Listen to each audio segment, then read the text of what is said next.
मैं जानी कि परमवीर एक बार फिर हाजिर हाँ ਤੁਹਾਡਾ हरमन प्यारा प्रोग्राम विचार चर्चा लेके। प्यारे पंजाबी ਸਰੋਤਿਓ, जिमें कि आम कहा जाता है कि ਜਦੋਂ परमात्मा कोलों सब व्यक्तियों की सब मनुखों की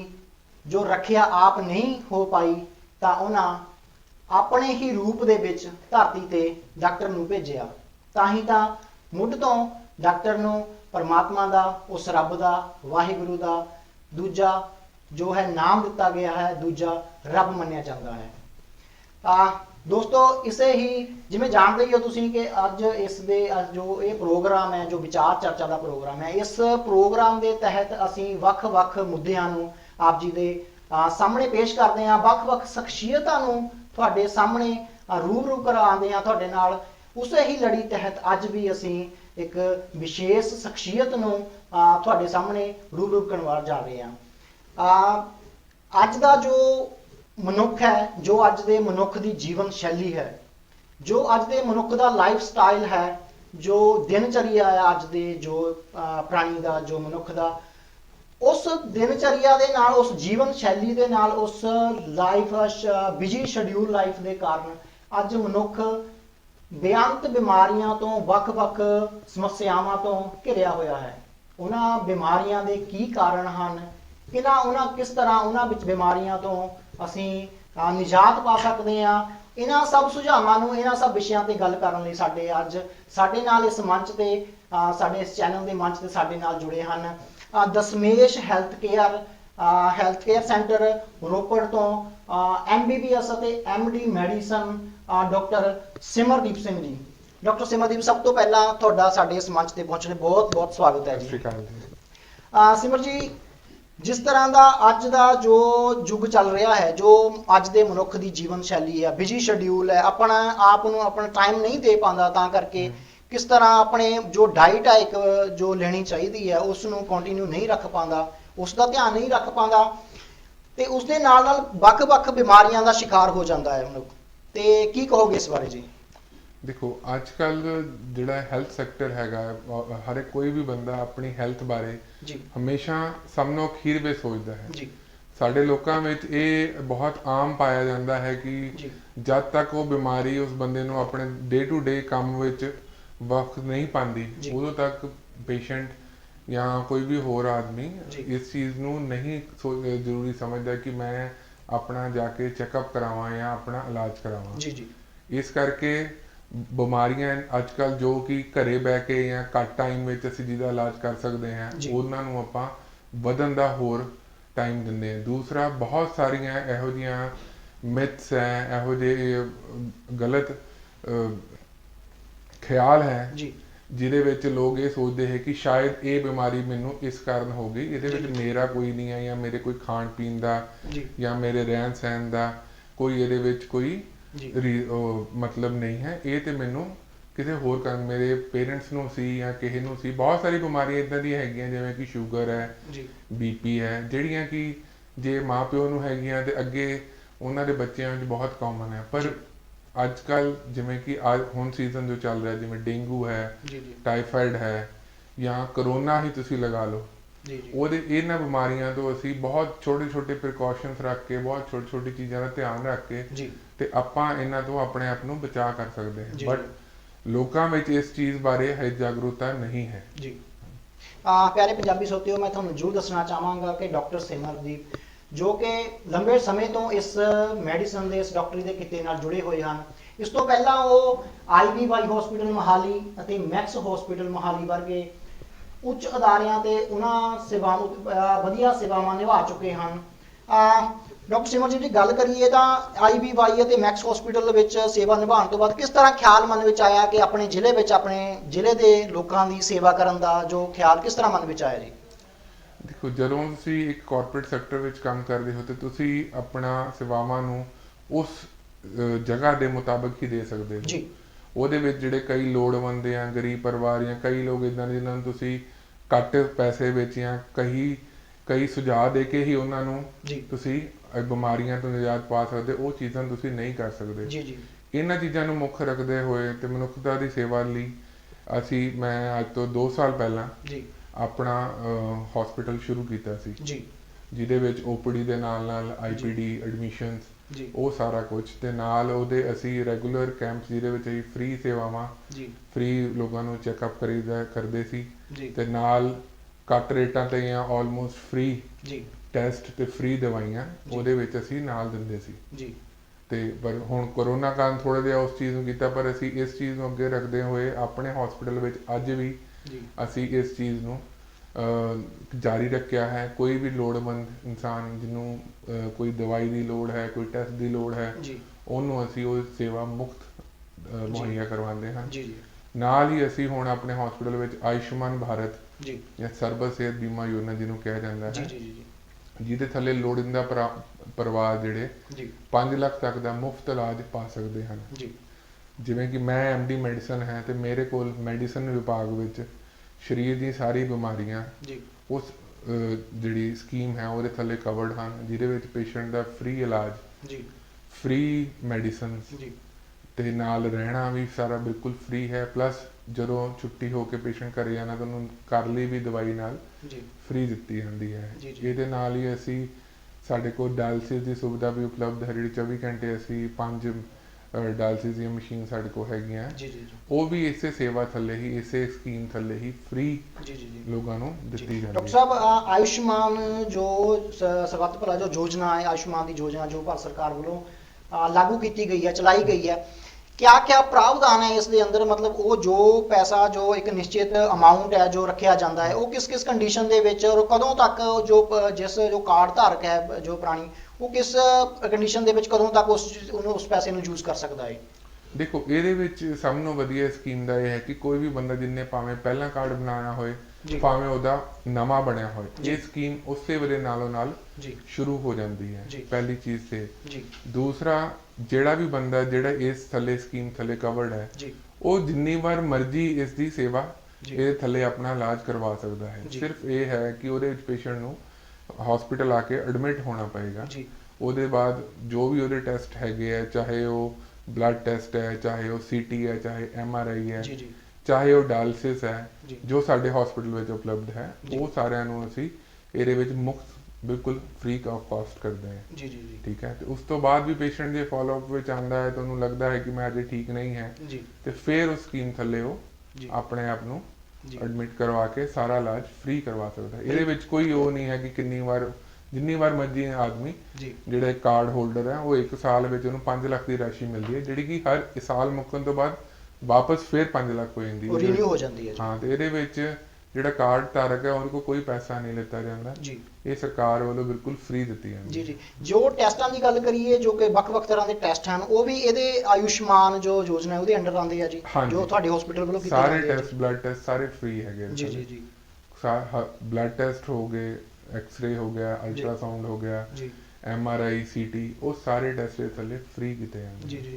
ਇਸ ਤੋਂ ਇਲਾਵਾ ਆਯੁਸ਼ਮਾਨ ਤੋਂ ਇਲਾਵਾ ਗੱਲ ਕਰੀਏ ਤਾਂ ਕੋਈ ਰੈਲੀਗੇਅਰ ਨਾ ਜੋ ਵੀ ਯੋਜਨਾ ਹੈ ਜੋ ਵੀ ਉਹ ਵੀ ਭਾਰਤ ਸਰਕਾਰ ਵੱਲੋਂ ਚਲਾਈ ਉਹਦੇ ਗਈ ਵਿੱਚ ਸੀਗੀ। ਉਸ ਰੈਲੀਗਰ ਵਿੱਚ ਇਹ ਹੈ ਕਿ ਜੋ ਗ੍ਰਾਮੀਣ ਬੈਂਕ ਹੈਗੇ ਆ ਜੀ। ਪੰਜਾਬ, ਜਿਹੜੇ ਭਾਰਤ ਸਰਕਾਰ ਵੱਲੋਂ ਚਲਾਏ ਜਾਂਦੇ ਹਨ, ਜੀ ਜੀ ਜੀ ਜੀ ਜਿਹੜੇ ਵੀ ਲੋਕ ਉੱਥੇ ਅਕਾਊਂਟ ਰੱਖਦੇ ਹਨ ਜੀ ਜੀ ਉਹਨਾਂ ਨੂੰ ਬੈਂਕ ਵੱਲੋਂ ਤੇ ਰੈਲੀਗੇਅਰ ਕੰਪਨੀ ਵੱਲੋਂ ਜੀ 50,000 ਰੁਪਇਆ ਜੀ। ਹਰ ਸਾਲ ਦੀ ਇੰਸ਼ੋਰੈਂਸ ਰਾਸ਼ੀ ਮਿਲਦੀ ਹੈ, ਜੀ ਜਿਹਦੇ ਵਿੱਚ ਉਹ ਜਿਹੜੇ ਵੀ ਹਸਪੀਟਲ ਉਹਦੇ ਨਾਲ ਜੁੜੇ ਹੋ, ਜਿਵੇਂ ਕਿ ਅਸੀਂ ਉਹਦੇ ਨਾਲ ਹੈਗੇ ਆ, ਜੀ ਜੀ ਜੀ ਤੇ ਉਹਦੇ ਵਿੱਚ ਉਹ ਆਪਣਾ ਫ੍ਰੀ ਇਲਾਜ ਕਰਾ ਸਕਦੇ ਹੈ। ਜੀ। ਠੀਕ ਹੈ। ਤੇ ਉਹਦੇ ਵਿੱਚ ਇਹ ਹੈ ਕਿ ਜਿਹੜਾ ਵੀ ਕੋਈ ਪੇਸ਼ੈਂਟ ਵੱਲੋਂ ਕੋਈ ਉਹਦਾ ਪੈਸਾ ਨਹੀਂ ਲੱਗੇਗਾ। ਜੀ ਠੀਕ ਹੈ। ਬਟ ਇਹੀ ਹੈ ਕਿ ਉਹਦੇ ਉੱਥੇ ਗ੍ਰਾਮੀਣ ਬੈਂਕ ਵਿੱਚ ਅਕਾਊਂਟ ਹੋਏ ਤੇ ਅਕਾਊਂਟ ਦੇ ਥਰੂ ਹੀ ਉਹਨੂੰ ਜੀ ਜੀ ਇਹ ਸੁਵਿਧਾ ਪ੍ਰੋਵਾਈਡ ਕੀਤੀ ਜਾਂਦੀ ਹੈ। ਜੀ ਜੀ ਡਾਕਟਰ ਸਾਹਿਬ, ਦਸਮੇਸ਼ ਹੈਲਥ ਕੇਅਰ ਜੋ ਮੈਡੀਕਲ ਹਸਪਤਾਲ ਹੈ ਇਹਦੀ ਗੱਲ ਕਰੀਏ ਤਾਂ ਕਿਹਨਾਂ ਸਪੈਸ਼ਲਿਸਟ ਕਿਹੜੀ ਸਪੈਸ਼ਲਿਸਟ ਐਸਾ ਮਤਲਬ ਜੋ ਇੱਕ ਵੱਖਰੇਵਾਂ ਤੌਰ ਤੇ ਮਤਲਬ ਇੱਕ ਸਪੈਸ਼ਲ ਤੌਰ ਤੇ ਜੋ ਜਿਹੜੀ ਆ ਆਪਣਾ ਜੋ ਵੀ ਪ੍ਰੋਵਾਈਡ ਕਰਵਾ ਰਿਹਾ, ਜੋ ਐਸੀ ਕਿਹੜੀ ਫੈਸਿਲਿਟੀ ਹੈ ਜੋ ਡਿਫਰੈਂਟ ਤੌਰ ਤੇ ਹੋਰ ਹਸਪੀਟਲ ਦੇ ਨਾਲੋਂ ਤੁਸੀਂ ਡਿਫਰੈਂਟ ਪ੍ਰੋਵਾਈਡ ਕਰਵਾ ਰਹੇ ਹੋ? ਜੋ ਇਹਦੇ ਵਿੱਚ ਮੈਂ ਐਜ਼ ਐਮਡੀ ਮੈਡੀਸਨ ਜੀ ਤੇ ਐਜ਼ ਅ ਸਪੈਸ਼ਲਿਸਟ ਜੀ। ਮੈਡੀਸਨ ਦੇ ਜਿੰਨੇ ਵੀ ਵੇਰੀਅਸ ਅਲੱਗ-ਅਲੱਗ ਬਿਮਾਰੀਆਂ ਹੈ, ਚਾਹੇ ਉਹ ਸਾਹ ਦੀਆਂ ਹੈ, ਜੀ, ਚਾਹੇ ਜੀ। ਕਿਡਨੀ ਦੀ ਹੈ, ਜੀ ਚਾਹੇ ਉਹ ਪੇਟ ਦੀਆਂ ਹੈ, ਚਾਹੇ ਉਹ ਬ੍ਰੇਨ ਨਾਲ ਰਿਲੇਟਡ ਹੈ, ਜਿਵੇਂ ਅਧਰੰਗ ਹੈ, ਜੀ ਜਾਂ ਭੁੱਲਣ ਦੀ ਬਿਮਾਰੀ ਹੋ ਗਈ, ਜਾਂ ਮਿਰਗੀ ਦੇ ਦੌਰਾ ਹੋ ਗਿਆ, ਜਾਂ ਸਟ੍ਰੋਕ ਹੋ ਗਈ, ਇਹ ਸਾਰੀਆਂ ਦੇ ਨਾਲ ਨਾਲ ਸਾਹ ਦੀਆਂ, ਚਮੜੀ ਦੀਆਂ, ਜੀ ਠੀਕ ਹੈ, ਇਹ ਸਾਰੀਆਂ ਨੂੰ ਬਿਮਾਰੀਆਂ ਨੂੰ ਅਸੀਂ ਇੱਥੇ ਇਲਾਜ ਕੀਤਾ ਜਾਂਦਾ। ਇਹਦੇ ਨਾਲ ਹੀ ਸਾਡੇ ਕੋਲ ਡਾਕਟਰ ਜੈਸਮਿਨ ਹੈਗੇ ਆ ਜਿਹੜੇ ਜਿਨ੍ਹਾਂ ਡੈਂਟਲ ਸਪੈਸ਼ਲਿਸਟ ਨਾਲੇ ਇੰਪਲਾਂਟ ਦੇ ਸਪੈਸ਼ਲਿਸਟ ਹੈਗੇ ਆ, ਤੇ ਦੰਦਾਂ ਦਾ ਇਲਾਜ ਉਹਨਾਂ ਵੱਲੋਂ ਕੀਤਾ ਜਾਂਦਾ ਹੈ। ਨਾਲੇ ਨਵੀਂ ਟੈਕਨੋਲੋਜੀ ਨਾਲ ਇੰਪਲਾਂਟ ਦੇ ਨਾਲ ਨਵੇਂ ਦੰਦ ਜਿਹੜੇ ਲਗਾਉਣੇ ਉਹ ਵੀ ਉੱਥੇ ਕੀਤੇ ਜਾਂਦੇ ਹਨ। ਪਲੱਸ ਸਾਡੇ ਵਿੱਚ ਸਾਡੇ ਕੋਲ super specialist doctor Manish Singla ਆਉਂਦੇ ਹਨ ਜੋ ਫ੍ਰੀ ਆਪਣੀ ਸੇਵਾਵਾਂ ਦਿੰਦੇ ਹਨ, ਫ੍ਰੀ ਓਪੀਡੀ ਕੀਤੀ ਜਾਂਦੀ ਹੈ ਤੇ ਉਹ ਕਿਡਨੀ ਦੇ ਸੁਪਰ ਸਪੈਸ਼ਲਿਸਟ ਹੈਗੇ ਆ, ਡੀਐਮ ਨੈਫਰੋ ਹੈਗੇ ਤੇ ਉਹ ਵੀ ਅਸੀਂ ਉਹਨਾਂ ਦੀ ਓਪੀਡੀ, ਮੈਂ ਅੱਜ ਵੀ ਸੀ ਉਹਨਾਂ ਦੀ ਓਪੀਡੀ ਤੇ ਫ੍ਰੀ ਆਫ ਕਾਸਟ ਉਹਦੇ ਵਿੱਚ ਅਸੀਂ ਪੇਸ਼ੈਂਟ ਨੂੰ ਦੇਖਦੇ ਹਾਂ ਤੇ ਉਹਦੇ ਵਿੱਚ ਕਿਸੇ ਵੀ ਪੇਸ਼ੈਂਟ ਨੂੰ ਜੋ ਇੱਕ ਕਾਰਪੋਰੇਟ ਸੈਕਟਰ ਜਾ ਕੇ 1500 ਜਾਂ 2000 ਵਿੱਚ ਜੋ ਸੇਵਾ ਉਹਨੂੰ ਮਿਲਦੀ ਹੈ ਉਹ ਤੇ ਫ੍ਰੀ ਦਿੱਤੀ ਜਾਂਦੀ ਹੈ। ਡਾਕਟਰ ਸਾਹਿਬ ਗੱਲ ਕਰੀਏ ਤਾਂ ਅੱਜ ਦੇ ਇੱਕ ਬਿਜੀ ਜੋ ਲਾਈਫ ਸ਼ਡਿਊਲ ਬਣਿਆ ਹੋਇਆ ਲੋਕਾਂ ਦਾ, ਉਸ ਦੇ ਤਹਿਤ ਜ਼ਿਆਦਾਤਰ ਲੋਕ ਹੈ ਜੋ ਦਵਾਈਆਂ ਤੇ ਨਿਰਭਰ ਹੋਇਆ ਜੀਵਨ, ਜ਼ਿਆਦਾਤਰ ਲੋਕ ਹੈ ਜੋ ਅਗਰ 30 ਸਾਲ ਤੋਂ ਉੱਪਰ ਦੀ ਉਮਰ ਦੀ ਗੱਲ ਕਰੀਏ ਤਾਂ ਲੋਕਾਂ ਦਾ ਜਿਹੜਾ ਜੀਵਨ ਹੈ ਉਹ ਦਵਾਈਆਂ ਤੇ ਚੱਲਦਾ, ਦਵਾਈਆਂ ਤੇ ਨਿਰਭਰ ਹੋ ਗਿਆ। ਕੀ ਕਾਰਨ ਹੈ ਇਹਨਾਂ ਚੀਜ਼ਾਂ ਦੇ? ਅੱਜ ਜੋ ਪਹਿਲਾਂ ਸਮਾਂ ਸੀਗਾ ਉਹਨੇ ਦਵਾਈਆਂ ਦਾ ਕਿਤੇ ਨਾ ਕਿਤੇ ਬਹੁਤ ਘੱਟ ਉਹਦੀ ਵਰਤੋਂ ਕੀਤੀ ਜਾ ਰਹੀ, ਲੇਕਿਨ ਅੱਜ ਜੋ ਇੱਕ ਜੀਵਨ ਹੈ ਉਹ ਟੋਟਲੀ ਦਵਾਈਆਂ ਤੇ ਨਿਰਭਰ ਹੋ ਗਿਆ ਤੇ ਦਵਾਈ ਤੋਂ ਬਿਨਾਂ ਚੱਲ ਹੀ ਨਹੀਂ ਪਾਉਂਦੇ। ਕਿਸ ਤਰ੍ਹਾਂ ਦੇਖਦੇ ਹੋ, ਕੀ ਕਾਰਨ ਹੈ ਇਹਨਾਂ ਚੀਜ਼ਾਂ ਦਾ? ਦੇਖੋ, ਇਹਦੇ ਵਿੱਚ ਇਹ ਹੈ ਕਿ ਆਪਣੀ ਜਿਹੜੀ ਬੇਸਿਕ ਖਾਣ ਪਾਣ ਦੀਆਂ ਆਦਤਾਂ ਹੈਗੀਆਂ ਜੀ ਉਹ ਪਹਿਲੇ 20 ਸਾਲ ਤੇ ਅੱਜ ਦੇ ਜਿਹੜਾ ਟਾਈਮ ਹੈ ਉਹ 'ਚ ਬਹੁਤ ਜ਼ਿਆਦਾ ਚੇਂਜ ਹੋ ਚੁੱਕੀਆਂ ਹਨ ਜੀ। ਠੀਕ ਹੈ, ਛੋਟੀ ਚੀਜ਼ਾਂ ਜਿਹੜੀਆਂ ਸਾਡੀ ਲਾਈਫ ਵਿੱਚ ਜੰਕ ਫੂਡ ਦੇ ਨਾਲ, ਹਾਈ ਕੈਲਰੀ ਫੂਡ ਦੇ ਨਾਲ, ਇਹ ਸਾਰੀ ਚੀਜ਼ਾਂ ਜਾਂ ਪ੍ਰੋਸੈਸਡ ਫੂਡਸ ਦੇ ਨਾਲ, ਪ੍ਰੋਸੈਸਡ ਸ਼ੂਗਰ ਦੇ ਨਾਲ ਉਹ ਐਡ ਹੋ ਚੁੱਕੀਆਂ ਹਨ, ਜਿਹਦੇ ਕਾਰਨ ਬਹੁਤ ਸਾਰੀ ਬਿਮਾਰੀਆਂ ਜਿਹੜੀਆਂ ਸਾਡੇ ਇੱਧਰ ਨਹੀਂ ਸੀ, ਵੈਸਟਰਨ ਵਰਲਡ ਵਿੱਚ ਸੀ, ਜਾਂ ਜਿਹਨੂੰ ਆਪਾਂ ਅਮਰੀਕਾ, ਯੂਕੇ ਜਿਹੜੇ ਜ਼ਿਆਦਾ ਦੇਸ਼ ਸਾਡੇ ਨਾਲੋਂ ਅੱਗੇ ਹੈਗੇ ਤਰੱਕੀ ਵਿੱਚ, ਉੱਧਰ ਇਹ ਚੀਜ਼ਾਂ ਹੁੰਦੀਆਂ ਸੀ ਕਿਉਂਕਿ ਅਸੀਂ ਉਹਨਾਂ ਦਾ ਈਟਿੰਗ ਸਟਾਈਲ, ਉਹਨਾਂ ਦੇ ਖਾਣ ਪੀਣ ਦੀਆਂ ਆਦਤਾਂ ਅਪਣਾਉਣੀਆਂ ਜ਼ਿਆਦਾ ਅਹਿਮੀਅਤ ਦੇਣੀ ਸ਼ੁਰੂ ਕਰਤੀ ਤੇ ਆਪਣੇ ਵਧੀਆ ਜਿਹੜਾ ਖਾਣਾ ਸੀ, ਪੌਸ਼ਟਿਕ ਖਾਣਾ ਸੀ, ਉਹਨੂੰ ਆਪਾਂ ਪਿੱਛੇ ਲੈ ਗਏ, ਜਿਹਦੇ ਕਾਰਨ ਸਾਡੀ ਇਮਿਊਨਿਟੀ ਘਟਣ ਲੱਗ ਪਈ। ਬੋਡੀ ਵਿੱਚ ਜੇ ਦੇਖਿਆ ਜਾਏ ਖਾਣੇ ਵਿੱਚ ਕਾਰਬੋਹਾਈਡਰੇਟ ਕੰਟੈਂਟਸ ਵੱਧ ਗਏ, ਕੈਲਰੀਜ਼ ਵੱਧ ਗਏ, ਕੁਝ ਉਹਦੇ ਨਾਲ ਸਾਡੀਆਂ ਕਸਰਤ ਦੀਆਂ ਆਦਤਾਂ, ਚੱਲਣ ਫਿਰਨ ਦਾ ਜਿਹੜਾ ਕੰਮ ਪਹਿਲਾਂ ਲੋਕ ਕਸਰਤ ਕਰਨਾ ਜਾਂ ਫਿਜ਼ੀਕਲ ਵਰਕ ਕਰਨਾ ਜ਼ਿਆਦਾ ਪ੍ਰੈਫਰ ਕਰਦੇ ਸੀ, ਹੁਣ ਥੋੜ੍ਹਾ ਜਿਹਾ ਜਿਹੜਾ ਆਪਣੇ ਕਿੱਤਾ ਅਲੱਗ-ਅਲੱਗ ਕਿੱਤੇ ਹੈਗੇ ਉਹਨਾਂ ਵਿੱਚ ਜ਼ਿਆਦਾ ਬੈਠ ਕੇ ਕੰਮ ਕਰਨਾ ਚੱਲਣ ਜਾਂ ਆਪਣੀ ਸਿਟਿੰਗ ਦਾ ਜ਼ਿਆਦਾ ਹੈ, ਉਹਦੇ ਕਾਰਨ ਵੀ ਇਹ ਚੀਜ਼ਾਂ ਜ਼ਿਆਦਾ ਹੋ ਗਈਆਂ। ਪਲੱਸ ਅੱਜ ਕੱਲ੍ਹ ਲੋਕ ਜ਼ਿਆਦਾ ਮੋਬਾਈਲ ਜਾਂ ਇੰਟਰਨੈਟ ਨੂੰ ਜ਼ਿਆਦਾ ਪ੍ਰੈਫਰ ਕਰਦੇ ਬਜਾਏ ਕਿ ਬਾਹਰ ਪਾਰਕ ਵਿੱਚ ਜਾ ਕੇ ਘੁੰਮਣ ਦੇ ਜਾਂ ਕੋਈ ਐਕਸਰਸਾਈਜ਼ ਜਾਂ ਕੋਈ ਆਊਟਡੋਰ ਗੇਮਸ ਕਰਨ ਦੇ, ਤੇ ਉਹ ਸਾਰੀ ਚੀਜ਼ਾਂ ਜਿਹੜੀਆਂ ਹੈਗੀਆਂ ਉਹ ਸਾਨੂੰ ਇਹਨਾਂ ਚੀਜ਼ਾਂ ਦੀ, ਇਹਨਾਂ ਦੀ ਕਮੀ ਕਰਕੇ ਹੀ ਅੱਜ ਦਾ ਮਨੁੱਖ ਹੈ ਉਹ ਅਲੱਗ-ਅਲੱਗ ਬਿਮਾਰੀਆਂ, ਭਿਆਨਕ ਬਿਮਾਰੀਆਂ ਦੇ ਨਾਲ ਕਹਿ ਸਕਦੇ ਆ ਅੱਜ ਜੂਝ ਰਿਹਾ। ਡਾਕਟਰ ਸਾਹਿਬ ਗੱਲ ਕਰੀਏ ਥਾਇਰਾਇਡ ਦੀ ਜੋ ਸਮੱਸਿਆ ਹੈ, ਥਾਇਰਾਇਡ ਦੀ ਸਮੱਸਿਆ ਕਿਹਨਾਂ ਕਾਰਨਾਂ ਤੋਂ ਹੁੰਦੀ ਹੈ? ਕਿ ਥਾਇਰਾਇਡ ਦੀ ਜੋ ਗੋਲੀ ਇੱਕ ਵਾਰ ਸ਼ੁਰੂ ਕੀਤੀ ਜਾਵੇ ਤਾਂ ਇਹ ਸਾਰਾ ਜ਼ਿੰਦਗੀ ਨਾਲ ਚੱਲਦੀ ਹੈ ਜੀ? ਕਿਸ ਤਰ੍ਹਾਂ? ਦੇਖੋ, ਥਾਇਰਾਇਡ ਦੀ ਸਮੱਸਿਆ ਅਲੱਗ-ਅਲੱਗ ਤਰ੍ਹਾਂ ਨਾਲ ਹੋ ਸਕਦੀ ਹੈ। ਕਈ ਜਿਹੜੇ ਪ੍ਰੈਗਨੈਂਟ ਫੀਮੇਲਸ ਹੈਗੀਆਂ ਉਹਨਾਂ ਵਿੱਚ, ਕਿਉਂਕਿ ਜਦੋਂ ਪ੍ਰੈਗਨੈਂਸੀ ਦੌਰਾਨ ਥਾਇਰਾਇਡ ਦੀ ਲੋਡ ਸਾਡੇ ਸਰੀਰ ਨੂੰ ਡਬਲ ਹੋ ਜਾਂਦੀ ਹੈ, ਉਹਦੇ ਵਿੱਚ ਕਈਆਂ ਨੂੰ ਇਸ ਚੀਜ਼ ਦੀ ਪ੍ਰੋਬਲਮ ਆਉਂਦੀ ਹੈ, ਜਿਹਦੇ ਵਿੱਚ ਇਹ ਹੈਗਾ ਕਿ ਜੇ ਉਸ ਚੀਜ਼ ਦਾ ਪ੍ਰੋਪਰ ਇਲਾਜ ਕੀਤਾ ਜਾਏ, ਪ੍ਰੋਪਰ ਫੋਲੋਅਪ ਕੀਤਾ ਜਾਏ ਤੇ ਆਪਾਂ ਇੱਕ ਐਸੀ ਸਟੇਜ ਤੇ ਪਹੁੰਚ ਸਕਦੇ ਹਾਂ ਜਿੱਥੇ ਪੇਸ਼ੈਂਟ ਨੂੰ ਟੈਬਲੇਟ ਦੀ ਜ਼ਰੂਰਤ ਨਹੀਂ ਹੈ। ਬਟ ਕਿਉਂਕਿ ਥਾਇਰਾਇਡ ਬਾਰੇ ਬਹੁਤ ਸਾਰੀਆਂ ਮਿਥਸ ਹੈਗੀਆਂ ਜਿਨ੍ਹਾਂ ਦੇ ਕਾਰਨ ਕੋਈ ਵੀ ਆਦਮੀ ਜਿਹਨੂੰ ਥਾਇਰਾਇਡ ਦੀ ਪ੍ਰੋਬਲਮ ਹੁੰਦੀ ਹੈ ਉਹ ਇਹ ਸੋਚਦਾ ਕਿ ਸ਼ਾਇਦ ਇਹ ਮੈਨੂੰ ਕਿਸੇ ਹੋਰ ਕਾਰਨ ਹੈ, ਇਹਦੇ ਵਿੱਚ ਥਾਇਰਾਇਡ ਦਾ ਨਹੀਂ ਕੋਈ ਹੈਗਾ, ਕੋਈ ਹੋਰ ਚੀਜ਼ ਦੇ ਕਾਰਨ ਹੈ ਜਾਂ ਕੋਈ ਦੇਸੀ ਦਵਾਈ ਲੈ ਲਾਂ ਉਹਦੇ ਕਾਰਨ ਹੈ। ਥਾਇਰਾਇਡ ਇੱਕ ਸਾਡੇ ਸਰੀਰ ਦਾ ਮੈਟਾਬੋਲਿਕ ਹਾਰਮੋਨ ਹੈ, ਉਹ ਸਾਡੇ ਸਰੀਰ ਦਾ ਮੈਟਾਬੋਲਿਜ਼ਮ ਕੰਟਰੋਲ ਕਰਦਾ ਹੈ। ਠੀਕ ਹੈ, ਇਸੇ ਕਰਕੇ ਹੀ ਜਿਹਨੂੰ ਥਾਇਰਾਇਡ ਘੱਟ ਹੁੰਦਾ ਹੈ ਉਹਦੇ ਵਿੱਚ weight gain, ਹੱਥ ਪੈਰ ਠੰਡੇ ਰਹਿਣਾ, ਇਰੀਟੇਟੇਬਿਲਿਟੀ, ਵਾਲ ਝੜਨਾ, ਇਹ ਸਾਰਾ ਕੁਝ ਉਹਦੇ ਵਿੱਚ ਰਹਿੰਦਾ ਹੈ। ਜਦੋਂ ਵੀ ਸਾਡੇ ਸਰੀਰ ਵਿੱਚ ਇਹਦੀ ਕਮੀ ਹੁੰਦੀ ਹੈ ਹਾਰਮੋਨ ਦੀ, ਉਹਦੇ ਕਾਰਨ ਸਾਨੂੰ ਇਹ ਸਾਰੀ ਚੀਜ਼ਾਂ ਦਾ ਸਾਹਮਣਾ ਕਰਨਾ ਪੈਂਦਾ ਹੈ। ਪਰ ਬਹੁਤ ਕਾਮਨ ਹੈ ਕਿ ਆਮ ਲੋਕ ਇਸ ਚੀਜ਼ ਨੂੰ ਬਹੁਤ ਘੱਟ ਅਹਿਮੀਅਤ ਦਿੰਦੇ ਹਨ ਤੇ ਉਹ ਉਦੋਂ ਹੀ ਡਾਕਟਰ ਕੋਲ ਜਾਂਦੇ ਹਨ ਜਦੋਂ ਇਹਦੀਆਂ ਸਾਈਡ ਇਫੈਕਟਸ ਜਿਹੜੀਆਂ ਹੈ, ਚਾਹੇ ਉਹ ਐਲੋਪੇਸ਼ੀਆ ਜਿਹਨੂੰ ਵਾਲ ਝੜਨਾ ਕਹਿੰਦੇ ਹਨ, ਜਾਂ ਹੱਥ ਪੈਰ ਠੰਡੇ ਰਹਿਣਾ, ਜਾਂ ਬ੍ਰੈਡੀਕਾਰਡੀਆ ਰਹਿਣਾ, ਜਾਂ ਐਕਸੈਸਿਵ weight gain ਉਹ ਹੁੰਦਾ ਹੈ, ਤੇ ਉਦੋਂ ਬਾਈ ਚਾਂਸ ਡਿਸਕਵਰੀ ਨਾਲ ਇਸ ਚੀਜ਼ ਤੇ ਪਹੁੰਚੇ ਜਾਂਦੇ ਹਨ। ਬਟ ਜੇ ਇਹਨੂੰ ਅਸੀਂ ਸ਼ੁਰੂਆਤ ਵਿੱਚ ਹੀ ਇਹਦਾ ਇਲਾਜ ਸਹੀ ਤਰ੍ਹਾਂ ਕੀਤਾ ਜਾਏ, ਜਿਹੜੀ ਜੀ। ਮੈਡੀਕੇਸ਼ਨ ਹੈ ਉਹਨੂੰ ਸਹੀ ਤਰ੍ਹਾਂ ਯੂਜ਼ ਕੀਤਾ ਜਾਏ, ਤੇ ਅਸੀਂ ਵਿਦ ਟਾਈਮ ਇੱਕ ਹੋਮਿਓਸਟੇਸਿਸ, ਇੱਕ ਬੈਲੈਂਸ ਵਾਲੀ ਸਟੇਜ ਤੇ ਪਹੁੰਚ ਸਕਦੇ ਹਾਂ ਜਿੱਥੇ ਬਾਡੀ ਆਪਣੇ ਆਪ ਇਸ ਚੀਜ਼ ਨੂੰ ਜੀ ਜਨਰੇਟ ਕਰਨਾ ਸ਼ੁਰੂ ਕਰ ਦਿੰਦੀ ਹੈ। ਡਾਕਟਰ ਸਾਹਿਬ, ਥਾਇਰਾਇਡ ਦੀ ਜੇ ਗੱਲ ਕਰੀਏ ਤਾਂ ਇਹ ਬਿਮਾਰੀ ਕਿੰਨੀ ਕੁ ਭਿਆਨਕ ਬਿਮਾਰੀ ਆ, ਤੇ ਇਹ ਕਿਹੜੇ ਸਾਡੇ ਸਰੀਰ ਦੇ ਪਾਰਟ, ਕਿਹੜੇ ਕਿਹੜੇ ਆਰਗਨਸ ਨੂੰ ਪ੍ਰਭਾਵਿਤ ਕਰਦੀ ਹੈ ਜੀ? ਦੇਖੋ, ਥਾਇਰਾਇਡ ਜਿਹੜਾ ਹੈ, ਥਾਇਰਾਇਡ ਦੀ ਅਲੱਗ-ਅਲੱਗ ਬਹੁਤ ਸਾਰੀਆਂ ਅਲੱਗ-ਅਲੱਗ ਬਿਮਾਰੀਆਂ ਥਾਇਰਾਇਡ ਨਾਲ ਰਿਲੇਟਡ ਹੈਗੀਆਂ। ਸਭ ਨੂੰ ਕਾਮਨ ਹਾਈਪੋਥਾਇਰਾਇਡਿਜ਼ਮ ਹੈ, ਜਿਹਦੇ ਵਿੱਚ ਥਾਇਰਾਇਡ ਜਿਹੜਾ ਸਰੀਰ 'ਚ ਬਣਨਾ ਘੱਟ ਹੋ ਜਾਂਦਾ ਹੈ ਜੀ। ਠੀਕ ਹੈ। ਦੂਸਰੀ ਇਹਦੇ ਵਿੱਚ ਇੱਕ ਹਾਈਪਰਥਾਇਰਾਇਡਿਜ਼ਮ ਨਾਮ ਦੀ ਬਿਮਾਰੀ ਹੈ, ਜਿਹਦੇ ਵਿੱਚ ਕੀ ਹੈ ਕਿ ਲੋੜ ਤੋਂ ਜ਼ਿਆਦਾ ਥਾਇਰਾਇਡ ਪ੍ਰੋਡਿਊਸ ਹੋ ਰਿਹਾ, ਜਿਹਦੇ ਕਾਰਨ ਸਰੀਰ ਵਿੱਚ ਆਦਮੀ ਨੂੰ ਐਕਸੈਸਿਵ weight loss ਹੋ ਰਿਹਾ ਹੈ, ਹੱਥ ਪੈਰ ਕੰਬ ਰਹੇ ਹੈ, ਇਰੀਟੇਬਿਲਿਟੀ ਹੈ, ਟੈਂਪਰੇਚਰ ਜ਼ਿਆਦਾ ਰਹਿੰਦਾ ਹੈ, ਹਾਰਟ 'ਤੇ ਇਫੈਕਟ ਪੈਂਦਾ ਹੈ। ਉਹ ਇੱਕ ਇਹੋ ਜਿਹੀ ਕਾਰਨ ਹੈ ਕਿ ਜਿਹਦੇ ਵਿੱਚ ਪੇਸ਼ੈਂਟ ਜੇ ਉਹਨੂੰ ਠੀਕ ਨਹੀਂ ਕਰਾਉਂਦਾ ਪਿਆ ਤਾਂ ਇੱਕ ਥਾਇਰੋਟੌਕਸਿਕੋਸਿਸ ਨਾਮ ਦੀ ਇੱਕ ਸਟੇਜ ਹੈ, ਜਿਹਦੇ ਵਿੱਚ ਕਿ ਥਾਇਰਾਇਡ ਦਾ ਲੈਵਲ ਬਹੁਤ ਜ਼ਿਆਦਾ ਵੱਧ ਜਾਂਦਾ ਹੈ ਤੇ ਪੇਸ਼ੈਂਟ ਉਹਦੇ ਵਿੱਚ ਐਮਰਜੈਂਸੀ ਰੂਮ ਵਿੱਚ ਤੁਹਾਡੇ ਕੋਲ ਆਉਂਦਾ ਹੈ, ਜਿਹਨੂੰ ਇਮੀਡੀਏਟ ਜੇ ਇਲਾਜ ਨਾ ਕੀਤਾ ਜਾਏ ਤੇ ਪੇਸ਼ੈਂਟ ਦੀ ਜਾਨ ਦਾ ਵੀ ਖਤਰਾ ਰਹਿੰਦਾ ਹੈ। ਆਮ ਤੌਰ ਤੇ ਵੈਸੇ ਦੇਖਿਆ ਗਿਆ ਹੈ ਕਿ ਕਿਸੇ ਵੀ ਕਿਹਾ ਜਾਂਦਾ ਕਿ ਕਿਸੇ ਵੀ ਮੈਡੀਸਿਨ ਦਾ ਕੋਈ ਦਵਾਈ ਲਈ ਆ ਤਾਂ ਉਹਦਾ ਸਾਈਡ ਇਫੈਕਟ ਹੋ ਗਿਆ। ਡਾਕਟਰ ਸਾਹਿਬ, ਇਹ ਮੈਡੀਕਲ ਜੋ ਸਾਈਡ ਇਫੈਕਟ ਹੈ ਆਖਿਰ ਹੈ ਕੀ ਹੈ, ਕਿਸ ਤਰ੍ਹਾਂ ਮੈਡੀਕਲ ਸਾਈਡ ਇਫੈਕਟ ਹੁੰਦਾ ਹੈ? ਦੇਖੋ, ਕੋਈ ਵੀ ਦਵਾਈ ਅਸੀਂ ਜੇ ਲੈਂਦੇ ਹਾਂ ਉਹਦਾ ਇੱਕ ਪੋਜ਼ਿਟਿਵ ਤੇ ਇੱਕ ਨੈਗੇਟਿਵ ਇਫੈਕਟ ਹਮੇਸ਼ਾ ਹੁੰਦਾ ਹੈ, ਕਿਉਂਕਿ ਉਹਨੇ ਸਰੀਰ ਵਿੱਚ ਜਾ ਕੇ ਕਿਤੇ ਨਾ ਕਿਤੇ ਕਿਸੇ ਨਾ ਕਿਸੇ ਜਗ੍ਹਾ ਤੇ ਐਕਟ ਕਰਕੇ ਹੀ ਆਪਣਾ ਕੰਮ ਕਰਨਾ ਹੈ। ਹੁਣ ਜਿਹੜਾ ਬੰਦਾ ਉਹਨੂੰ ਪ੍ਰਿਸਕ੍ਰਾਈਬ ਕਰ ਰਿਹਾ, ਕੁਆਲੀਫਾਈਡ ਡਾਕਟਰ ਪ੍ਰਿਸਕ੍ਰਾਈਬ ਕਰ ਰਿਹਾ, ਉਹ ਹਮੇਸ਼ਾ ਪੇਸ਼ੈਂਟ ਨੂੰ ਦੇਣ ਤੋਂ ਪਹਿਲਾਂ ਉਸ ਚੀਜ਼ ਨੂੰ ਹਮੇਸ਼ਾ ਦੇਖਦਾ ਹੈ ਕਿ ਜੋ ਵੀ ਦਵਾਈ ਮੈਂ ਲਿਖ ਰਿਹਾ ਇਹਦਾ ਜੋ ਫਾਇਦਾ ਹੈ ਉਹਦੇ ਨੁਕਸਾਨ ਤੋਂ ਵੱਧ ਹੈ ਜਾਂ ਇਹ ਪੇਸ਼ੈਂਟ ਨੂੰ ਇਹਦੀ ਕਿੰਨੀ ਕੁ ਜ਼ਿਆਦਾ ਲੋੜ ਹੈ। ਜਿਵੇਂ ਫੋਰ ਐਗਜ਼ਾਮਪਲ ਆਪਾਂ ਥਾਇਰਾਇਡ ਦੀ ਗੱਲ ਕਰ ਰਹੇ ਸੀ, ਤੇ ਥਾਇਰਾਇਡ ਦੀ ਹੀ ਜਿਹੜੀ ਦਵਾਈ ਹੈ ਉਹਦੇ ਵਿੱਚ ਅਸੀਂ ਉਹਨੂੰ ਥਾਇਰੋਕਸਿਨ ਪੇਸ਼ੈਂਟ ਨੂੰ ਦਿੰਦੇ ਹਾਂ, ਜਿਸ 'ਚ ਆਪਾਂ ਉਹਨੂੰ ਕਿਹਾ ਜਾਂਦਾ ਕਿ 2 ਜਾਂ 3 ਮਹੀਨੇ ਬਾਅਦ ਤੁਸੀਂ ਉਹਨੂੰ ਚੈੱਕ ਕਰਾਓ। ਪਰ ਜ਼ਿਆਦਾਤਰ ਕੇਸਾਂ ਵਿੱਚ ਦੇਖਿਆ ਗਿਆ ਕਿ ਆਦਮੀ ਇੱਕ ਵਾਰ ਮੈਡੀਸਿਨ ਸ਼ੁਰੂ ਕਰਦਾ ਤੇ ਉਹ 2-3 ਮਹੀਨੇ ਦੀ ਬਜਾਏ 6 ਮਹੀਨੇ ਜਾਂ 1 ਸਾਲ ਬਾਅਦ ਉਹਨੂੰ ਜਦ ਤੱਕ ਉਹਨੂੰ ਵਾਪਸ ਪ੍ਰੋਬਲਮ ਨਹੀਂ ਆਉਣ ਲੱਗਦੀ ਉਹ ਨਹੀਂ ਆਉਂਦਾ। ਉਸ ਵਿੱਚ ਕੀ ਹੁੰਦਾ ਹੈ ਕਿ ਜੇ ਮੰਨ ਲਓ ਪੇਸ਼ੈਂਟ ਪਹਿਲਾਂ ਹਾਈਪੋਥਾਇਰਾਇਡਿਜ਼ਮ ਵਿੱਚ ਸੀ ਪਰ ਉਹ ਦਵਾਈ ਲੈਂਦਾ ਰਿਹਾ, 2-3 ਮਹੀਨੇ ਬਾਅਦ ਉਹਨੇ ਆਪਣਾ ਲੈਵਲ ਨਹੀਂ ਚੈੱਕ ਕਰਾਇਆ, ਹੋ ਸਕਦਾ ਪਹਿਲਾਂ ਸਰੀਰ ਨੂੰ 50 mg ਦੀ ਲੋੜ ਸੀ ਪਰ ਉਹਨੇ ਆਪਣਾ ਨਹੀਂ ਚੈੱਕ ਕਰਾਇਆ, ਜਿਹਦੇ ਕਾਰਨ ਸਰੀਰ ਨੂੰ ਹੁਣ 25 ਦੀ ਲੋੜ ਪੈ ਗਈ ਪਰ ਹਜੇ ਵੀ 50 ਲੈ ਰਿਹਾ ਹੈ, ਤੇ ਉਹ ਜਿਹੜਾ ਸਕੇਲ ਹੈ, ਇੱਕ ਬੈਲੈਂਸ ਸਕੇਲ ਹੈ, ਉਹ ਟਿਪ ਹੋ ਕੇ ਹਾਈਪੋ ਤੋਂ ਹਾਈਪਰ ਵਿੱਚ ਚਲੇ ਜਾਏਗਾ, ਜਿਹਦੇ ਕਾਰਨ ਉਹਨੂੰ ਦਿਲ ਦੀ ਧੜਕਨ ਵਧਣਾ, ਹੱਥ ਪੈਰ ਕੰਬਣਾ, ਇਰੀਟੇਬਿਲਿਟੀ, ਉਹ ਸਾਰੀ ਚੀਜ਼ਾਂ ਤੋਂ ਬਾਅਦ ਜਿਵੇਂ ਤੁਹਾਨੂੰ ਪਹਿਲਾਂ ਦੱਸਿਆ ਕਿ ਹੋਰ ਜ਼ਿਆਦਾ ਜੇ ਉਹਨੂੰ ਲਈ ਜਾਏਗਾ ਤਾਂ ਇੱਕ ਤਰ੍ਹਾਂ ਉਹ ਦਵਾਈ ਦਾ ਸਾਈਡ ਇਫੈਕਟ ਹੋ ਗਿਆ। ਬਟ ਉਹ ਇਸੇ ਕਰਕੇ ਹੋਇਆ ਕਿਉਂਕਿ ਪੇਸ਼ੈਂਟ ਨੇ ਉਹਨੂੰ ਡਾਕਟਰ ਦੀ ਸਲਾਹ ਤੋਂ ਬਿਨਾਂ ਆਪਣੇ ਆਪ ਹੀ ਕੰਟੀਨਿਊ ਰੱਖਿਆ, ਉਹਨੂੰ ਚੈੱਕ ਨਹੀਂ ਕੀਤਾ।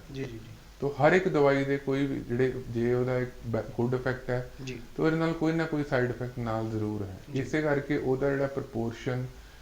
Time of taking and duration ਤੇ ਕਿੰਨੇ mg ਤੁਸੀਂ ਲੈ ਰਹੇ ਹੋ ਕਿ ਉਹ ਬਹੁਤ ਜ਼ਰੂਰੀ ਹੈ। ਇਹਨਾਂ ਚੀਜ਼ਾਂ ਦਾ ਧਿਆਨ ਰੱਖਣਾ ਬਹੁਤ ਜ਼ਰੂਰੀ ਹੈ। ਡਾਕਟਰ ਸਾਹਿਬ, ਗੱਲ ਕਰੀਏ ਤਾਂ ਦਿਲ ਦੀਆਂ ਬਿਮਾਰੀਆਂ ਦੀ, ਅੱਜ ਤੱਕ ਕੱਲ ਜੋ ਅਟੈਕ ਦੀ, ਹਾਰਟ ਅਟੈਕ ਦੀ ਜੋ ਪ੍ਰੋਬਲਮ ਹੈ ਆਮ ਲੋਕਾਂ ਦੀ ਵੀ ਸਮੱਸਿਆ ਹੈ, ਜੋ ਇੱਕ ਤਾਂ ਇਹਦਾ ਇਲਾਜ ਵੀ ਹੈ, ਜੋ ਆਪਣਾ ਸਰਜਰੀ ਹੈ, ਬਾਈਪਾਸ ਸਰਜਰੀ ਦੇ ਵਿੱਚ ਆਉਂਦੀ ਹੈ, ਇਸ ਤੋਂ ਇਲਾਵਾ ਹੋਰ ਵੀ ਜੋ ਟਰਮਸ ਵਗੈਰਾ ਤੁਸੀਂ ਜ਼ਿਆਦਾ ਜਾਣਦੇ ਹੋ। ਅੱਜ ਕੱਲ੍ਹ ਇਹ ਪ੍ਰੋਬਲਮ ਹੈ, ਜੋ ਦਿਲ ਦੀ ਜੋ ਸਮੱਸਿਆ ਦੀ ਪ੍ਰੋਬਲਮ ਹੈ, ਇਹ ਚੱਲ ਰਹੀਆਂ ਜੇ, ਇਸ ਚੀਜ਼ ਨੂੰ ਲੈ ਕੇ ਜੋ ਛਾਤੀ ਵਿੱਚ ਭਾਰੀਪਨ ਜਾਂ ਛਾਤੀ ਵਿੱਚ ਦਰਦ ਹੋਣਾ, ਕੀ ਇਹਦਾ ਕਨੈਕਸ਼ਨ ਹੈ ਕਿਸੇ ਨਾ ਕਿਸੇ ਤਰ੍ਹਾਂ ਦਿਲ ਦੇ ਜੋ ਹਾਰਟ ਦੀਆਂ ਬਿਮਾਰੀਆਂ ਨਾਲ, ਹਾਰਟ ਦੀ ਸਮੱਸਿਆ ਦੇ ਨਾਲ? ਦੇਖੋ, ਚੈਸਟ ਪੇਨ ਜਿਹੜਾ ਹੈਗਾ, ਛਾਤੀ ਵਿੱਚ ਦਰਦ ਹੋਣਾ ਜਿਹਨੂੰ ਆਪਾਂ ਕਹਿ ਜਾਂਦੇ ਹਾਂ, ਉਹਦੇ ਬਹੁਤ ਸਾਰੇ ਕਾਰਨ ਹੋ ਸਕਦੇ ਹਨ, ਪਰ ਉਹਨਾਂ ਤੋਂ ਜਿਹੜੇ ਮੇਨ ਕਾਰਨ ਜਿਹੜੇ ਸਾਡੀ ਜ਼ਿੰਦਗੀ ਲਈ ਖਤਰਨਾਕ ਹਨ ਉਹਨਾਂ 'ਚ ਸਭ ਨੂੰ ਪਹਿਲਾਂ ਹਾਰਟ ਅਟੈਕ, ਜਿਹਨੂੰ MI ਮਾਇਓਕਾਰਡੀਅਲ ਇਨਫਾਰਕਸ਼ਨ ਕਿਹਾ ਜਾਂਦਾ ਹੈ, ਉਹਦੇ ਕਾਰਨ ਹੀ ਸਭ ਤੋਂ ਪਹਿਲਾਂ ਪੇਸ਼ੈਂਟ ਸਾਡੇ ਕੋਲ ਆਉਂਦਾ ਹੈ ਕਿ ਮੈਨੂੰ ਛਾਤੀ ਦਰਦ ਹੋ ਰਹੀ ਹੈ। ਪਰ ਉਹਦੇ ਨਾਲ ਨਾਲ ਕਈ ਹੋਰ ਸਿੰਪਟਮਸ ਹੈ ਜਿਹੜੇ ਆਪਾਂ ਪੇਸ਼ੈਂਟ ਨੂੰ ਉਹ ਸਵਾਲ ਪੁੱਛਦੇ ਹਨ ਕਿ ਤਾਂ ਕਿ ECG ਤੋਂ ਪਹਿਲਾਂ ਹੀ ਆਪਾਂ ਨੂੰ ਰੂਲ ਆਊਟ ਕਰ ਸਕੀਏ ਕਿ ਇਹਨੂੰ ਹਾਰਟ ਦੀ ਪ੍ਰੋਬਲਮ ਹੈ ਕਿ ਨਹੀਂ ਹੈ। ਜਿਵੇਂ ਕਿ ਕੋਈ ਵੀ ਪੇਸ਼ੈਂਟ ਜਿਹਨੂੰ ਹਾਰਟ ਦੀ ਤਕਲੀਫ ਨਾਲ ਆਏਗਾ, ਜੇ ਉਹ ਚੱਲੇਗਾ, ਕੋਈ ਕੰਮ ਕਰੇਗਾ ਤਾਂ ਤਕਲੀਫ ਵਧੇਗੀ, ਠੀਕ ਹੈ, ਪਰ ਕਈ ਕੇਸਿਸ ਵਿੱਚ ਹੁੰਦਾ ਕਿ ਉਹਨੂੰ ਪੇਸ਼ੈਂਟ ਨੂੰ ਐਸਿਡਿਟੀ ਦੀ ਪ੍ਰੋਬਲਮ ਹੈ ਜਾਂ ਕੋਈ ਹੋਰ ਪ੍ਰੋਬਲਮ ਹੈ ਜਿਸ 'ਚ ਉਹਨੂੰ ਚੈਸਟ ਪੇਨ ਹੋ ਰਹੀ ਹੈ ਜਾਂ ਕੋਈ ਸੱਟ ਲੱਗੀ ਜਿਹਦੇ ਨਾਲ ਚੈਸਟ ਪੇਨ ਹੋ ਰਹੀ ਹੈ, ਉਹਦੇ ਵਿੱਚ ਇਹ ਚੀਜ਼ਾਂ ਨਹੀਂ ਹੋਣਗੀਆਂ, ਜਾਂ ਉਹ ਪੇਸ਼ੈਂਟ ਜਿਹੜਾ ਹੈਗਾ ਹੈ ਆਲਰੇਡੀ ਕੋਈ ਹੋਰ ਜਿਹੜੀ ਬਿਮਾਰੀਆਂ ਜਿਵੇਂ ਕਿ ਸ਼ੂਗਰ ਹੋ ਗਈ ਜਾਂ ਬਲੱਡ ਪ੍ਰੈਸ਼ਰ ਹੋ ਗਿਆ ਜਾਂ ਰੇਜ਼ਡ ਕੋਲੇਸਟ੍ਰੋਲ ਹੋ ਗਿਆ, ਇਹ ਆਲਰੇਡੀ ਉਹਦੇ ਵਿੱਚ ਕੰਮ ਉਹਨੂੰ ਪ੍ਰੋਬਲਮ ਹੋਣਗੀਆਂ। ਦੂਸਰਾ, ਉਹਦੇ ਕਾਰਨ ਇਹ ਹੈ ਕਿ ਜਦੋਂ ਵੀ ਕੋਈ ਪੇਸ਼ੈਂਟ ਆ ਰਿਹਾ ਹੈ, ਸਭ ਤੋਂ ਪਹਿਲਾਂ ਉਹਦੀ ECG ਕਰਕੇ ਕਿ ਉਹਨੂੰ ਪ੍ਰੋਬਲਮ ਕਿੰਨੀ ਹੈ ਉਹਦੀ, ਉਸ ਹਿਸਾਬ ਨਾਲ ਉਹਦੀ ਸਟੈਂਡਰਡ ਡੋਜ਼ ਜੋ ਹੁੰਦੀ ਹੈ ਅਸੀਂ ਉਹ ਪੇਸ਼ੈਂਟ ਨੂੰ ਦਿੰਦੇ ਹਾਂ। ਬਾਕੀ ਉਸ ਤੋਂ ਬਾਅਦ ਪੇਸ਼ੈਂਟ ਨੂੰ ਏਜ ਰਿਲੇਟਡ ਕਿ ਜੇ ਉਹ 50 ਇਅਰਸ ਅਬਵ ਹੈ ਤੇ ਉਹਨੂੰ ਹੋਰ ਪ੍ਰੋਬਲਮਸ ਹੈ, ਜਿਵੇਂ ਸਮੋਕਿੰਗ ਹੈ, ਨਾਲ ਡਰਿੰਕਿੰਗ ਪੇਸ਼ੈਂਟ ਕਰਦਾ ਹੈ ਜਾਂ ਕੋਲੇਸਟ੍ਰੋਲ ਬਹੁਤ ਹਾਈ ਹੈ, ਤੇ ਉਹਨਾਂ ਕੇਸਿਸ ਵਿੱਚ ਉਹਦੀ ਐਂਜੀਓਗ੍ਰਾਫੀ ਹੋਣੀ, ਇਕੋ ਹੋਣੀ ਬਹੁਤ ਜ਼ਰੂਰੀ ਹੈ। ਤੇ ਐਂਜੀਓਗ੍ਰਾਫੀ ਤੋਂ ਬਾਅਦ ਜੇ ਕੋਈ ਉੱਥੇ ਕੋਈ ਨਸ ਬੰਦ ਹੋਈ ਹੈ ਤੇ ਉਹਦੀ ਸਟੈਂਟਿੰਗ ਕਰਕੇ ਉਹਨੂੰ ਉਹ ਠੀਕ ਕੀਤਾ ਜਾਂਦਾ ਹੈ। ਕਈ ਕੇਸਿਸ ਜਿਨ੍ਹਾਂ ਵਿੱਚ ਇਹ ਹੁੰਦਾ ਹੈ ਕਿ 3 ਮੇਨ ਆਰਟਰੀਜ਼ ਜਿਹੜੀਆਂ ਸਾਡੇ ਬਲੱਡ ਸਪਲਾਈ ਕਰਦੀਆਂ ਹਾਰਟ ਨੂੰ, ਜੇ ਉਹਨਾਂ ਵਿੱਚ ਬਲੋਕੇਜ ਹੋਏ ਤਾਂ ਉਹਨਾਂ ਕੇਸਿਸ ਵਿੱਚ ਅਸੀਂ ਸਟੰਟ ਦੀ ਬਜਾਏ ਬਾਈਪਾਸ ਸਰਜਰੀ ਨੂੰ ਪ੍ਰੈਫਰ ਕਰੀਏ, ਜਿਨ੍ਹਾਂ ਵਿੱਚ ਕਿ ਇੱਕ ਨਵਾਂ ਵੇਨ ਉਹਦੇ ਵਿੱਚ ਪਾਈ ਜਾਂਦੀ ਹੈ ਤਾਂ ਕਿ ਜਿਹੜੀ ਵੇਨ ਆਲਰੇਡੀ ਬੰਦ ਹੋ ਗਈ ਹੈ ਉਹ ਰਾਹ ਦੀ ਬਜਾਏ ਇੱਕ ਨਵਾਂ ਰਾਹ ਬਣਾ ਕੇ ਬਾਈਪਾਸ ਸਰਜਰੀ ਜਿਹਨੂੰ ਕਿਹਾ ਜਾਂਦਾ ਉਹ ਕੀਤਾ ਜਾਂਦਾ। ਜੀ ਡਾਕਟਰ ਸਾਹਿਬ, ਦਿਲ ਦੀ ਜੋ ਬਿਮਾਰੀ ਹੈ ਆਮ ਤੌਰ ਤੇ ਜਿਸ ਤਰ੍ਹਾਂ ਹੁਣ ਕਿਸੇ ਕੋਈ ਗ੍ਰਸਤ ਹੈ, ਅਚਾਨਕ ਇਹ ਬਿਮਾਰੀ ਅਚਾਨਕ ਪੈਦਾ ਹੁੰਦੀ ਹੈ, ਜਦੋਂ ਵੀ ਕਿਤੇ ਮਾਹੌਲ ਦੇ ਵਿੱਚ ਦੇਖਿਆ ਜਾਏ ਤਾਂ ਅਚਾਨਕ ਜੋ ਦਿਲ ਦਾ ਰੋਗ ਹੈ, ਜੋ ਦਿਲ ਦੀ ਬਿਮਾਰੀ ਹੈ, ਹਾਰਟ ਅਟੈਕ ਜਿਹਨੂੰ ਕਿਹਾ ਜਾਂਦਾ, ਜਿਵੇਂ ਫਸਟ ਹਾਰਟ ਅਟੈਕ ਹੈ ਤਾਂ ਸੈਕੰਡ ਥਰਡ ਜੋ ਸਟੇਜ, ਤੇ ਜਦੋਂ ਜਿਹੜੇ ਪ੍ਰੀ ਪ੍ਰੀਕਾਸ਼ਨਸ ਕਿਆ ਰਹਿਣਗੇ ਇਹਦੇ ਦੇ ਲਈ, ਜਦੋਂ ਕਦੇ ਹਾਰਟ ਅਟੈਕ ਆਉਂਦਾ ਆ ਕਿਸੇ ਵੀ ਇਨਸਾਨ ਨੂੰ, ਕਿਸੇ ਵਿਅਕਤੀ ਨੂੰ, ਤਾਂ ਉੱਥੇ ਜੋ ਮੁੱਢਲੀ ਸਹਾਇਤਾ ਹੈ, ਜੋ ਮੁੱਢਲੀ ਮੰਨ ਲਓ ਉੱਥੇ ਕਿ ਜੋ ਮੈਡੀਕਲ ਸਹੂਲਤਾਂ ਉੱਥੇ ਉਪਲਬਧ ਨਹੀਂ ਹੈ, ਤਾਂ ਆਮ ਲੋਕਾਂ ਨੂੰ ਉਸ ਸਮੇਂ ਕਿਹਨਾਂ ਹਦਾਇਤਾਂ ਦੀ ਪਾਲਣਾ ਕਰਨੀ ਚਾਹੀਦੀ ਹੈ? ਪਲੀਜ਼ ਸਾਡੇ ਦਰਸ਼ਕਾਂ ਨੂੰ ਜ਼ਰੂਰ ਦੱਸੋ ਜੀ। ਦੇਖੋ, ਜਦੋਂ ਵੀ ਕੋਈ ਕਿਸੇ ਪੇਸ਼ੈਂਟ ਨੂੰ ਚੈਸਟ ਪੇਨ ਦੀ ਪ੍ਰੋਬਲਮ ਹੁੰਦੀ ਹੈ ਤਾਂ ਸਭ ਤੋਂ ਪਹਿਲਾਂ ਉਹਨੂੰ ਆਪਣਾ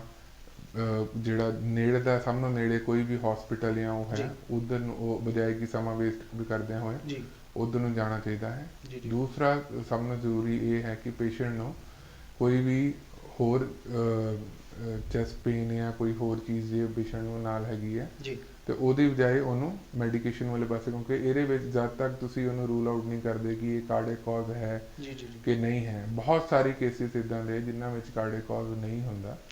ਪੇਸ਼ੈਂਟ ਨੂੰ ਸਿੰਪਲ ਐਸਿਡਿਟੀ ਦੇ ਨਾਲ ਵੀ ਉਹ ਚੈਸਟ ਪੇਨ ਹੋ ਸਕਦੀ ਹੈ।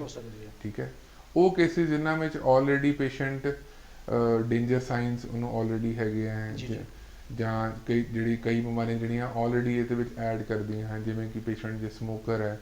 ਸਿਗਰਟ ਬਹੁਤ ਪੀਂਦਾ ਹੈ ਜਾਂ ਡਰਿੰਕਿੰਗ ਕਰਦਾ ਹੈ ਜਾਂ ਹਾਈ ਫੈਟ ਫੂਡ ਖਾ ਰਿਹਾ ਹੈ ਜਾਂ ਆਲਰੇਡੀ BP ਦੀ ਜਾਂ ਸ਼ੂਗਰ ਦੀ ਮੈਡੀਸਨ ਲੈ ਰਹੇ ਜਿਹੜੇ ਤੁਹਾਡੇ ਕੰਟਰੋਲ ਤੋਂ ਬਾਹਰ ਹਨ,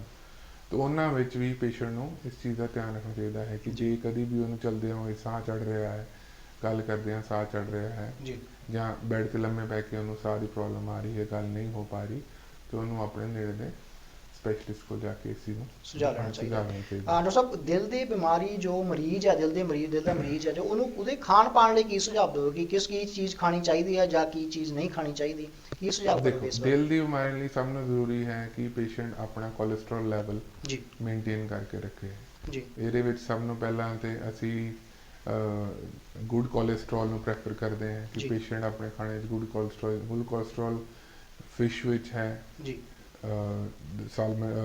ਸੈਲਮਨ ਆਇਲ ਉਹਦੇ ਵਿੱਚ ਗੁੱਡ ਕੋਲੇਸਟ੍ਰੋਲ ਹੈ। ਠੀਕ ਹੈ, ਪੇਸ਼ੈਂਟ ਇੱਕ ਬੈਲੈਂਸ ਡਾਈਟ ਰੱਖੇ। ਠੀਕ ਹੈ, ਜਿਹੜੀਆਂ ਸਮੋਕਿੰਗ ਹੈ, ਡਰਿੰਕਿੰਗ ਹੈ, ਜਿਹੜੀਆਂ ਇਹ ਆਦਤਾਂ ਇਸ ਚੀਜ਼ ਨੂੰ ਕੋਲੇਸਟ੍ਰੋਲ ਨੂੰ, ਬੈਡ ਕੋਲੇਸਟ੍ਰੋਲ ਨੂੰ ਵਧਾਉਣ ਵਾਲੇ ਪਾਸੇ ਕਰਦੀਆਂ, ਉਹਨਾਂ ਨੂੰ ਕਰੀਏ। ਦੂਸਰਾ, ਇੱਕ ਸਟੱਡੀ ਇਹ ਵੀ ਕਹਿੰਦੀ ਹੈ ਕਿ ਜੇ ਅਸੀਂ ਰੋਜ਼ ਦਾ 5 ਮਿੰਟ ਹੀ ਸੈਰ ਕਰ ਲਈਏ ਤੇ ਉਹ ਹਾਰਟ ਦੀ ਬਿਮਾਰੀਆਂ 50% ਤੱਕ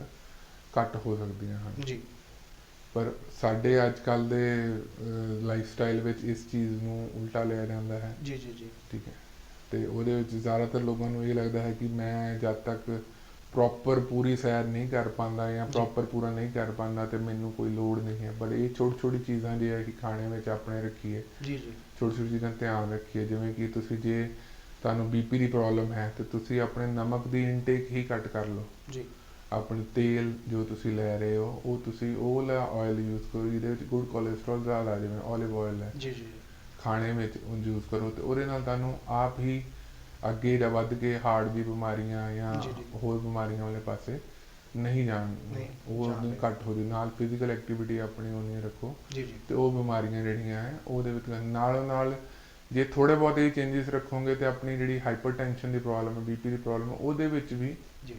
ਬਹੁਤ ਕਮੀ ਆਏਗੀ ਤੇ ਤੁਹਾਨੂੰ ਮੈਡੀਸਨ ਤੇ ਉਹਨਾਂ ਘੱਟ ਜੀ ਜੀ ਨਿਰਭਰ ਹੋਣ ਦੀ ਲੋੜ ਸੀ। ਡਾਕਟਰ ਸਾਹਿਬ ਗੱਲ ਕਰੀਏ ਤਾਂ ਫੈਟੀ ਲੀਵਰ ਦੀ ਜੋ ਸਮੱਸਿਆ ਅੱਜ ਕੱਲ੍ਹ ਆਮ ਲੋਕਾਂ ਦੀ ਸਮੱਸਿਆ ਬਣੀ ਹੋਈ ਹੈ ਜੀ, ਫੈਟੀ ਲੀਵਰ ਜਾਂ ਗੈਸ ਔਰ ਐਸਿਡਿਟੀ ਦਾ ਫੈਟੀ ਲੀਵਰ ਦੇ ਨਾਲ ਕੀ ਕਨੈਕਸ਼ਨ ਹੈ, ਕਿ ਹੈ ਕਿਸ ਤਰ੍ਹਾਂ ਦਾ ਕਨੈਕਸ਼ਨ?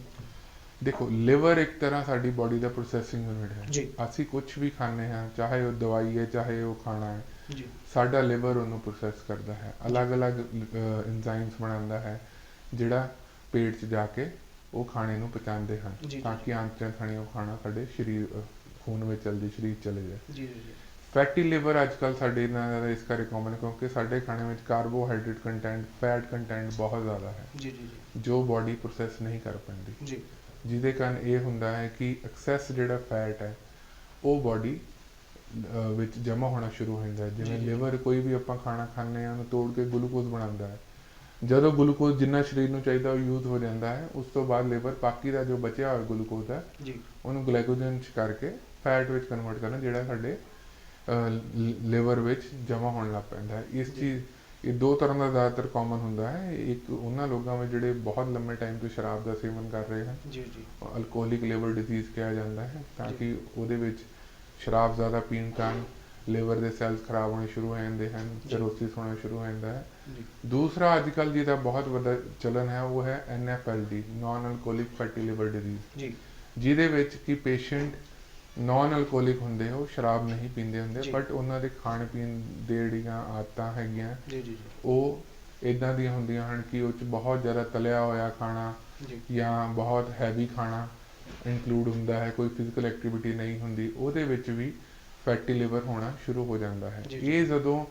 ਫੈਟੀ ਲਿਵਰ ਵਿੱਚ ਆਦਮੀ ਜਦੋਂ ਇੱਕ ਸਟੇਜ ਤੋਂ ਅੱਗੇ ਤੱਕ ਪਹੁੰਚਦਾ, ਫਸਟ ਤੋਂ ਸੈਕਿੰਡ ਤੱਕ ਪਹੁੰਚਦਾ ਹੈ, ਜੀ ਤੇ ਉਹਦੇ ਵਿੱਚ ਜਿਹੜੇ ਲਿਵਰ ਦੇ ਨਾਰਮਲ ਸੈਲਸ ਹੈ ਜੀ। ਉਹ ਰਿਪਲੇਸ ਹੋਣੇ ਸ਼ੁਰੂ ਹੋ ਜਾਂਦੇ ਫੈਟ ਦੇ ਨਾਲ, ਜੀ ਤਾਂ ਕਿ ਲਿਵਰ ਜਿੰਨੇ ਸੈਲਸ ਰਿਪਲੇਸ ਹੋ ਜਾਣਗੇ ਲਿਵਰ ਦੀ ਜਿਹੜੀ ਪਰਫਾਰਮੈਂਸ ਹੈ ਉਹ ਨਹੀਂ ਘਟੀ ਜਾਏਗੀ, ਉਹਦੇ ਨਾਲ ਉਨਾ ਹੀ ਖਾਣੇ ਦਾ ਜਿਹੜਾ ਡਾਈਜੈਸ਼ਨ ਹੈ ਘਟੇਗਾ, ਜੀ ਤੇ ਉਹਦੇ ਨਾਲ ਐਸਿਡਿਟੀ ਦੀ ਪ੍ਰੋਬਲਮ, ਕੌਨਸਟੀਪੇਸ਼ਨ ਦੀ ਪ੍ਰੋਬਲਮ, ਚੈਸਟ ਪੇਨ ਦੀ ਪ੍ਰੋਬਲਮ, ਖਾਣਾ ਭੁੱਖ ਘੱਟ ਲੱਗਣ ਦੀ ਪ੍ਰੋਬਲਮ, ਇਹ ਸਾਰੀਆਂ ਨਾਲ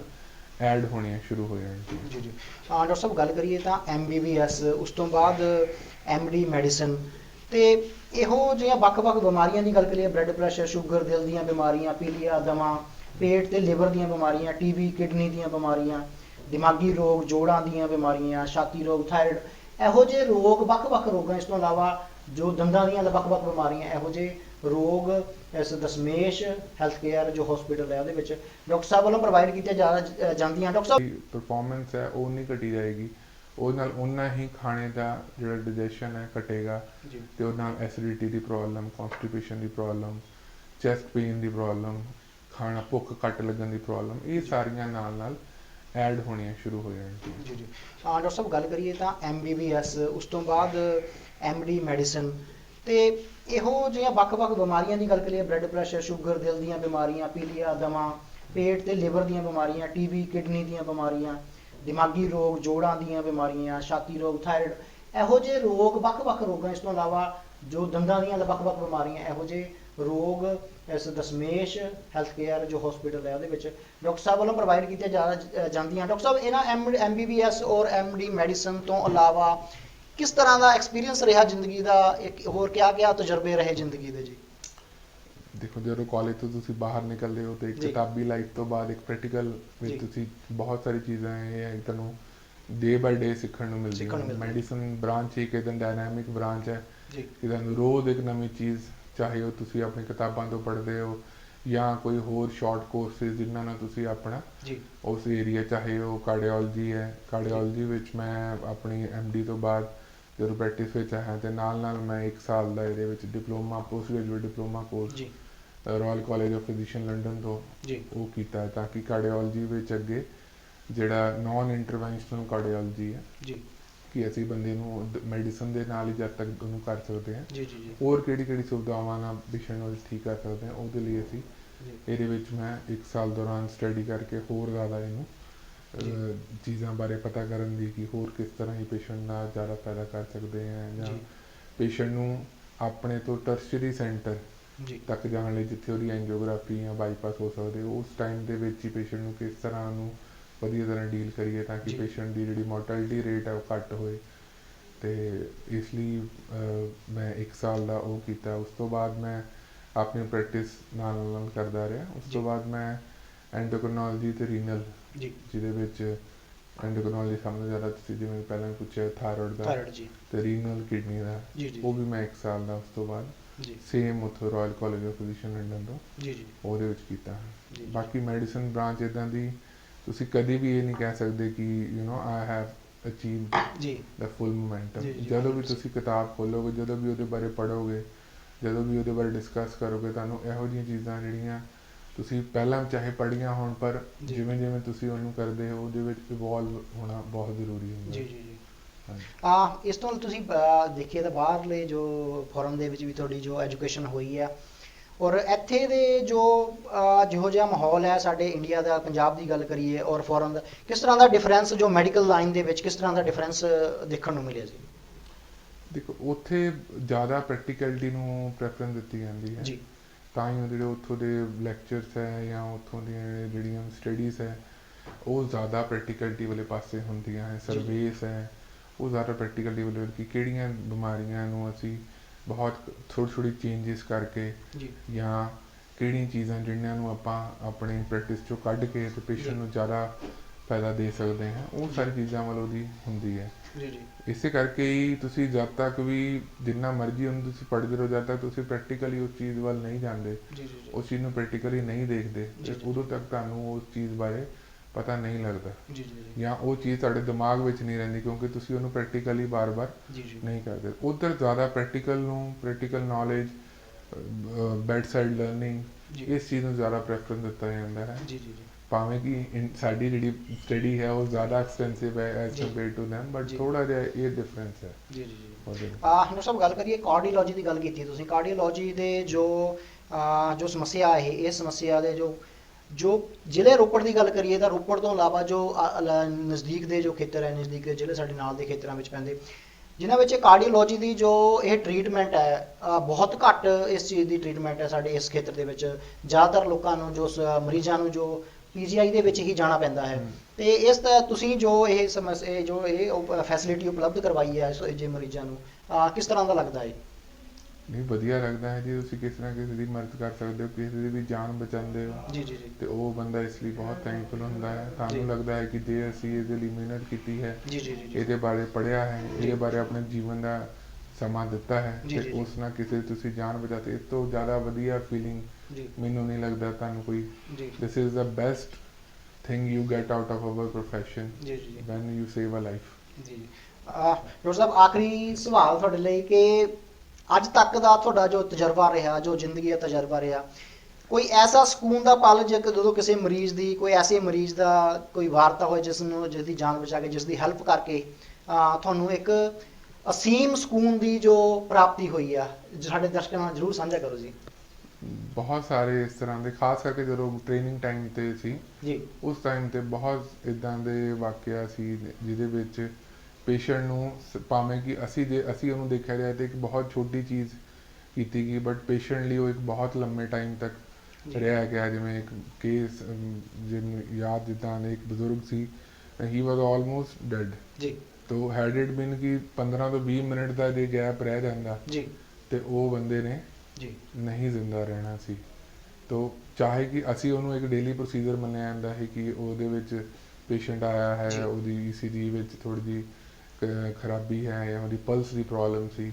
ਤੇ ਉਹਨੂੰ ਅਸੀਂ ਕਾਰਡੀਓ ਵਰਜਨ ਜਿਹਨੂੰ ਕਿਹਾ ਜਾਂਦਾ ਹੈ, ਸ਼ੌਕ ਥੈਰੇਪੀ ਉਹਨਾਂ ਕਰਕੇ, ਐਂਡ ਉਸ ਤੋਂ ਬਾਅਦ ਇੱਕ ਤਰ੍ਹਾਂ ਪੇਸ਼ੈਂਟ ਇਸ ਤਰ੍ਹਾਂ ਹੋ ਗਿਆ ਸੀ ਕਿ ਜਿਵੇਂ ਮਰਨ ਤੋਂ ਹੀ ਵਾਪਸ ਆ ਗਿਆ। ਤੋ ਉਹ ਪੇਸ਼ੈਂਟ ਮੈਨੂੰ ਅੱਜ ਵੀ ਯਾਦ ਹੈ ਕਿ ਜਦੋਂ ਮੈਂ ਨੈਕਸਟ ਡੇ ਆਪਣੀ ਡਿਊਟੀ ਖਤਮ ਕਰਕੇ ਜਾ ਰਿਹਾ ਤਾਂ ਅਰਾਊਂਡ 80 ਇਅਰਸ ਦਾ ਸੀ ਬੰਦਾ, ਤੋ ਹੱਥ ਜੋੜ ਕੇ ਉਹਨੂੰ ਮੈਨੂੰ ਬੋਲਿਆ ਹੈ ਕਿ ਤੁਸੀਂ ਮੈਨੂੰ ਇੱਕ ਨਵਾਂ ਜਨਮ ਦਿੱਤਾ ਹੈ। ਪਰ ਅਸੀਂ ਉਹਨੂੰ ਇਹ ਸੋਚਦੇ ਸੀ ਕਿ ਸਾਡਾ ਇਹ ਫਰਜ਼ ਹੈ, ਇਹ ਸਾਡਾ, ਅਸੀਂ ਕੋਈ ਕਿਸੇ ਲਈ ਕੋਈ ਆਸਾਨ ਨਹੀਂ ਕਰ ਰਹੇ, ਤੇ ਸਾਨੂੰ ਸਾਡਾ ਫਰਜ਼ ਹੈ ਕਿ ਕੋਈ ਵੀ ਜਿਹੜਾ ਸਾਡੇ ਕੋਲ ਆ ਰਿਹਾ, ਜੋ ਅਸੀਂ ਬੈਸਟ ਨੌਲੇਜ ਸਾਡੇ ਕੋਲ ਹੈਗੀ ਆ, ਕਿ ਉਹਨੂੰ ਦੇ ਕੇ ਉਹਨੂੰ ਮੈਕਸਿਮਮ ਬੈਨੀਫਿਟ ਕਰਕੇ ਅਸੀਂ ਉਹਦਾ ਇਲਾਜ ਕਰੀਏ। ਡਾਕਟਰ ਸਾਹਿਬ, ਤਾਂ ਹੀ ਤਾਂ ਡਾਕਟਰ ਨੂੰ ਹੀ ਇੱਕ ਰੱਬ ਦਾ ਦੂਜਾ ਜੋ ਰੂਪ ਹੈ ਮੰਨਿਆ ਜਾਂਦਾ ਹੈ।